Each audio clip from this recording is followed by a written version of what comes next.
think of royal scandals, we often think of the ones that I've said before in our lifetime, you know, Wallace and Mrs. Simpson. But there was one particular royal scandal that really did work in the royal family's favour. More importantly, created quite a bit of wealth for certain individuals and made someone really notorious. And she used every single ounce of the possibility of that. As ever, let me explain. Hi, nice to see you. We're in the very heart of London's underground today. You can tell, can't you, the barnet's in the wind. Yes, that's the problem, isn't it, down here? Very windy indeed. I love these royal stories and it's so good to share them with you because, as I said, when you've studied it and you love them and you like to know the history of how things came around, we talk about, say, modern day sort of scandals, including, of course, the very difficult, shall we say, Duchess Meghan Markle and her ability to trade off her title, the Duchess of Sussex. But actually, when you think about it, it's gone on for many years. You could apply the same thing, of course, to the Duchess of York, basically going on television and getting promoted as that, while all the while becoming a daytime morning TV presenter. But you see, way back, all of these things have been done before, and some say a little bit better.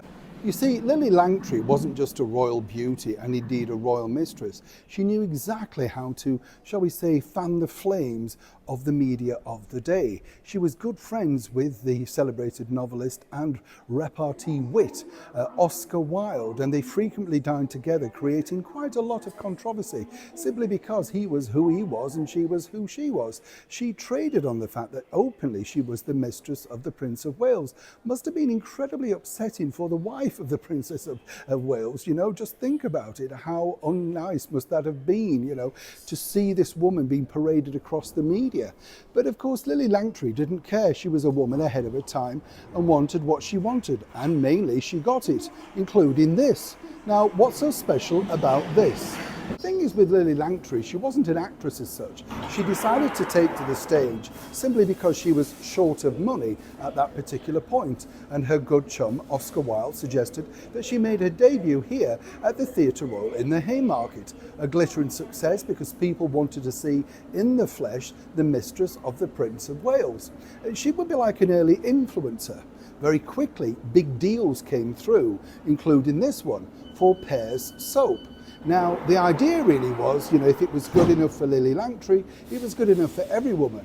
But a lot of people were very concerned about exactly how this would play out for society women. Would this lose them their sales simply because of her notoriety? Now, what was interesting was originally the poster was going to basically use the allude the word in that she was the mistress of the Prince of Wales, but that they could not get past palace, as it were. You know, even then there were very strict rules. Apparently, though, Edward found this mildly amusing and something of a lather, as it said.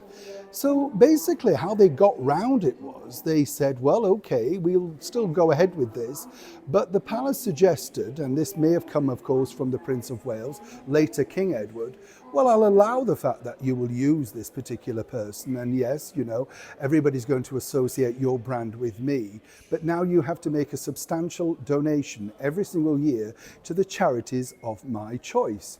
And these were things like homeless charities and feeding young kids and stuff like that. This was all done under the radar, I might point out. It wasn't made public.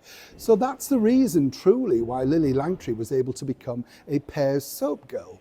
Of course, when she was billed on theatres, she was billed as the mistress of the Prince of Wales, and she always feigned, oh, that's nothing to do with me, I don't do the posters. But as her sort of notoriety stalled, she had to resort to stuff like that.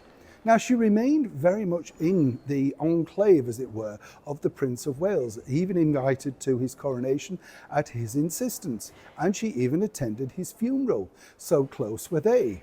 But it's interesting to see that in later life, she said there were a lot more made of it than actually met the eye. And as she said, I'm just a woman looking for opportunity and enjoying life. So what was so wrong with taking that opportunity and doing the very best? But as I said, when you think about it, royalty has always done things their own way, some good, some bad. But it's nice to know that even the Prince of Wales, as he was then, understood the power of what his name and his brand could do. And he decided to do some good, even if it wasn't in the public eye. Always good to share. Neil Sean in the very heart of London.